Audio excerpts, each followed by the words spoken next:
Sharjah Indian അസോസിയേഷനിലേക്ക് നടന്ന വാശിയേറിയ തെരഞ്ഞെടുപ്പിൽ ഒരു മുന്നണിക്കും ഒറ്റയ്ക്ക് ഭരിക്കാനുള്ള ഭൂരിപക്ഷമില്ല. കോൺഗ്രസ് മുന്നണിയിൽ നിന്ന് പ്രസിഡന്റ് സ്ഥാനത്തേക്ക് മത്സരിച്ച കെ ബാലകൃഷ്ണനും general secretary advocate Y A റഹീമും വിജയിച്ചു. പതിവിൽ നിന്ന് വ്യത്യസ്തമായി UDF അനുകൂല സംഘടനകൾ ചേരിതിരിഞ്ഞാണ് ഇത്തവണ തെരഞ്ഞെടുപ്പിനെ നേരിട്ടത്. ലീഗ് പോഷക സംഘടനയായ KMCC-യും CPM സാംസ്കാരിക സംഘടനയായ മാസും ചേർന്നപ്പോൾ കോൺഗ്രസിലെ പ്രബല ഗ്രൂപ്പും ഈ സഖ്യത്തിന് പിന്തുണ പ്രഖ്യാപിച്ചിരുന്നു. ഈ ജനകീയ മുന്നണിയിൽ നിന്നാണ് ഭരണസമിതിയിലേക്ക് തെരഞ്ഞെടുക്കപ്പെട്ട മറ്റ് അംഗങ്ങൾ. Vice president Shiburaj, joint general secretary PA Aslam, treasurer Biju Soman, joint treasurer KM Abdul Manaf, auditor Shaji John എന്നിവരാണ് തെരഞ്ഞെടുക്കപ്പെട്ടത്.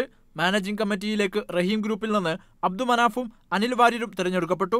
2500-ലധികം അംഗങ്ങളുള്ള ഷാർജ ഇന്ത്യൻ അസോസിയേഷനിലേക്ക് നടന്ന തെരഞ്ഞെടുപ്പിൽ 1432 പേരാണ് വോട്ട് ചെയ്തതെന്ന് കണക്കുകൾ പറയുന്നു.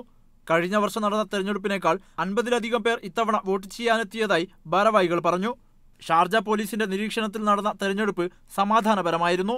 പതിവിൽ നിന്നും വ്യത്യസ്തമായി 3 മുന്നണികൾ ഇത്തവണ വാശിയോടെ മത്സരിച്ചപ്പോൾ ഒരു മുന്നണിക്കും ഒറ്റയ്ക്ക് ഭരിക്കാൻ ഭൂരിപക്ഷമില്ലാത്ത അവസ്ഥയാണുള്ളത്. Media 1 Sharjah.